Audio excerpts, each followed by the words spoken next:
शरद पूर्णिमा अश्विन मास की पूर्णिमा को कहा जाता है। पुराणों के अनुसार देवी लक्ष्मी इसी पूर्णिमा तिथि को समुद्र मंथन से उत्पन्न हुई थीं। इसीलिए शरद पूर्णिमा की रात का हिंदू धर्म में अपना विशेष महत्व है। इस रात में चांद चंद्रमा अपनी 16 कलाओं से पूर्ण होकर आकाश से अमृत वर्षा करता है और वैभव की देवी लक्ष्मी अपने पति श्री हरि के साथ पृथ्वी लोक पर भ्रमण करने आती हैं। लक्ष्मी विष्णु के स्वागत में इस रात को कैसे पूजा करें और शरद पूर्णिमा की कथा जानें। पूर्णिमा के व्रत का सनातन धर्म में बहुत महत्व है। हर महीने में पड़ने वाली पूर्णिमा तिथि पर व्रत करने से भगवान विष्णु और माँ लक्ष्मी की विशेष कृपा प्राप्त होती है।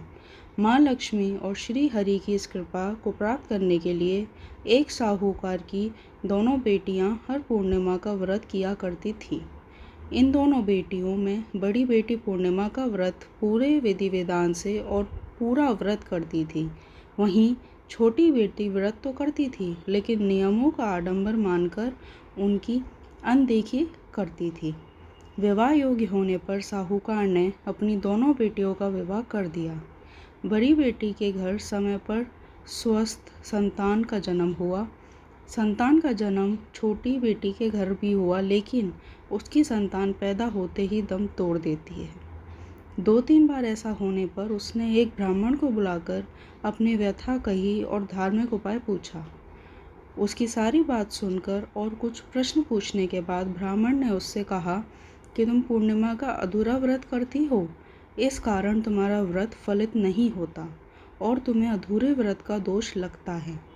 ब्राह्मण की बात सुनकर छोटी बेटी ने पूर्णिमा व्रत पूरे विधि विधान से करने का निर्णय लिया, लेकिन पूर्णिमा आने से पहले ही उसने एक बेटे को जन्म दिया। जन्म लेते ही बेटे की मृत्यु हो गई। इस पर उसने अपने बेटे शव को एक पीढ़े पर रख दिया और ऊपर से एक कपड़ा इस तरह ढक दिया कि किसी को पता न चले। फिर उसने अपनी बड़ी बहन को बुलाया और बैठने के लिए वही पीढ़ा दे दिया। जैसे ही बड़ी बहन उस पीढ़े पर बैठने लगी, उसके लहंगे की किनारी बच्चे को छू गई और वो जीवित होकर तुरंत रोने लगा। इस पर बड़ी बहन पहले तो डर गई और फिर छोटी बहन पर क्रोधित होकर उसे डांटने लगी कि क्या तुम मुझ पर बच्चे की हत्या का दोष और कलंक लगाना चाहती हो? मेरे बैठने से यह बच्चा मर जाता तो? इस पर छोटी बहन ने उत्तर दिया, यह बच्चा मरा हुआ तो पहले से ही था दीदी, तुम्हारे तप और स्पर्श के कारण तो यह जीवित हो गया है। पूर्णिमा के दिन जो तुम व्रत और तप करती हो, उसके कारण तुम दिव्य तेज से परिपूर्ण और पवित्र हो गई हो। अब मैं भी तुम्हारी तरह व्रत और पूजन करूंगी। इसके बाद उसने पूर्णिमा व्रत विधि पूर्वक किया और इस व्रत के महत्व और फल का पूरे नगर में प्रचार किया। जिस प्रकार माँ लक्ष्मी और श्री हरि ने साहूकार की बड़ी बेटी की कामना पूर्ण कर सौभाग्य प्रदान किया, वैसे ही हम सब पर भी कृपा बनी रहे। शरद पूर्णिमा पूजा विधि। सुबह स्नान के बाद घर के मंदिर की सफाई करें, ध्यान पूर्वक माता लक्ष्मी और श्री हरि की पूजा करें। फिर गाय के दूध में चावल की खीर बनाकर रख लें।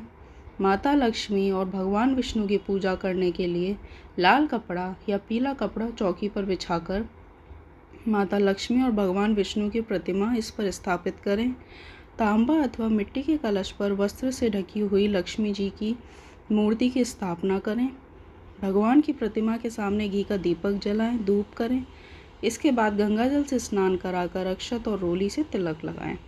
तिलक लगाने के बाद मिठाई में सफ़ेद या पीली मिठाई से भोग लगाएं। लाल या पीले पुष्प अर्पित करें। माँ लक्ष्मी को गुलाब का फूल अर्पित करना विशेष फलदायी माना गया है।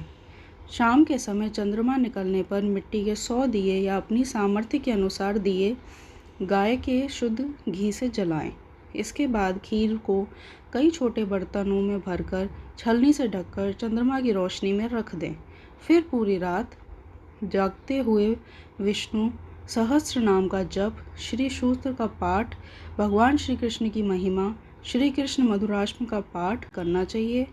पूजा की शुरुआत में भगवान गणपति की आरती अवश्य करें। अगली सुबह ब्रह्म मुहूर्त में स्नान करके उस खीर को माँ लक्ष्मी को अर्पित करें और प्रसाद रूप में वह खीर घर परिवार के सदस्यों में बांट दें। इस प्रकार जगत पालन और ऐश्वर्य प्रदायिनी की पूजा करने से सभी मनवांछित फल कार्य पूर्ण होते हैं, साथ ही हर तरह के कर्ज से मुक्ति मिलती है। जय श्री राधे। हम सभी पर माँ लक्ष्मी और भगवान विष्णु की कृपा बनी रहे, इसी कामना के साथ आप पूजन कीजिएगा।